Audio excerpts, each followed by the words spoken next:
রাজ্যের প্রত্যেক বেকার যুবক যুবতীদের জন্য রয়েছে বিরাট সুখবর। যুবসাথী প্রকল্পে প্রতি মাসে ১,৫০০ টাকা করে পাবেন নিজেদের অ্যাকাউন্টে। কারণ এই যুবসাথী প্রকল্প ২০২৬ সালের নতুন প্রকল্প, যেখানে একান্তই তৈরি করা হয়েছে শুধুমাত্র বেকার যুবক যুবতীদের জন্য।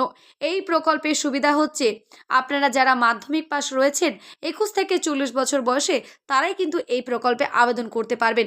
এবং মাননীয় মুখ্যমন্ত্রী মমতা বন্দ্যোপাধ্যায় জানিয়ে দিয়েছেন সরাসরিভাবে আজকে যে ফেব্রুয়ারি মাসের ১৫ তারিখ থেকে কিন্তু আপনারা এই প্রকল্পের আবেদন করতে পারবেন। প্রথমত কিন্তু বলা হয়েছিল এই প্রকল্পের আবেদন আগস্ট মাসে কিন্তু আপনাদের ব্যাংকের অ্যাকাউন্টে টাকা ঢুকবে, কিন্তু না, এবার থেকে আপনারা ফেব্রুয়ারি মাসের ১৫ তারিখে আবেদন করবেন এবং এপ্রিল মাসে কিন্তু আপনাদের টাকা সরাসরিভাবে পৌঁছে যাবে নিজেদের ব্যাংকের অ্যাকাউন্টে। এবং কোথা থেকে করবেন, কি কি ডকুমেন্টস লাগবে, সেটা ভিডিও শেষে আমি আপনাদেরকে জানিয়ে দিচ্ছি। আগস্ট নয়, এপ্রিল থেকেই মিলবে যুবসাথী টাকা। বড় ঘোষণা মুখ্যমন্ত্রী। রাজ্যের বেকার যুবকদের জন্য বড় সুখবর দিলেন মুখ্যমন্ত্রী মমতা বন্দ্যোপাধ্যায়। আগে ঘোষণা ছিল যুবসাথী প্রকল্পে টাকা মিলবে আগস্ট মাস থেকে, কিন্তু সেই সিদ্ধান্ত বদলে এবার এপ্রিল থেকে এই ভাতা চালু করার ঘোষণা করলেন তিনি। অর্থাৎ নির্ধারিত সময়ে ৪ মাস আগেই রাজ্যের শিক্ষিত বেকাররা প্রতি মাসে ১,৫০০ টাকা করে আর্থিক সহায়তা পাবেন। আগস্টের আগেই যুবসাথী প্রকল্প চালু হবে জানালেন মুখ্যমন্ত্রী। কিছুদিন আগে রাজ্যের অন্তর্বর্তী বাজেটে শিক্ষিত বেকারদের জন্য এই প্রকল্পের ঘোষণা করা হয়েছিল।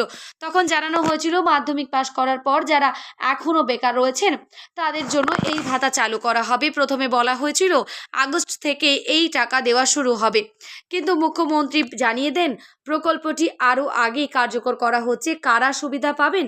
মমতা বন্দ্যোপাধ্যায় জানান, যুবসাথী প্রকল্পের সুবিধা পেতে হলে আবেদনকারীর বয়স হতে হবে ২১ থেকে ৪০ বছরের মধ্যে। তবে এই প্রকল্পের কিছু শর্তও রয়েছে।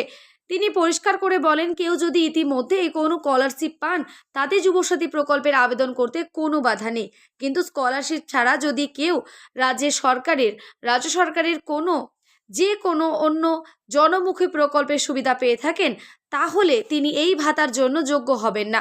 প্রাথমিক ৫ বছর পর্যন্ত এই আর্থিক সাহায্য তারা পাবেন, কিন্তু ৫ বছর পরে কেউ বেকার থাকলে পরিস্থিতি পর্যালোচনা করে পরবর্তীতে সিদ্ধান্ত নেওয়া হবে। কিভাবে করা হবে আবেদন? অনেকেই ভাবছেন এই প্রকল্পের জন্য আবেদন করবেন কিভাবে। মুখ্যমন্ত্রী এদিন জানালো, দুয়ারে সরকার ক্যাম্পের ধাঁচে বিধানসভা ভিত্তিতে বিশেষ ক্যাম্পের আয়োজন করা হবে। এই ক্যাম্পে চলবে ১৫ থেকে ২৬ তারিখ পর্যন্ত। প্রতিদিন সকাল ১০টা থেকে বিকেল ৫টা পর্যন্ত আবেদন নেওয়া হবে। প্রয়োজনীয় নথিপত্র জমা নিয়ে সেখানে আবেদন করা যাবে। আবেদনের জমা দেওয়ার সঙ্গে সঙ্গে আবেদনকারীরা রসিদও পেয়ে যাবেন। মুখ্যমন্ত্রী আরও জানান, যুবসাথী প্রকল্প নিয়ে বিস্তারিত তথ্য জানিয়ে খুব শীঘ্রই সংবাদপত্রে বিজ্ঞাপনও প্রকাশ করা হবে, যাতে সাধারণ মানুষ সহজে সব তথ্য জানতে পারেন।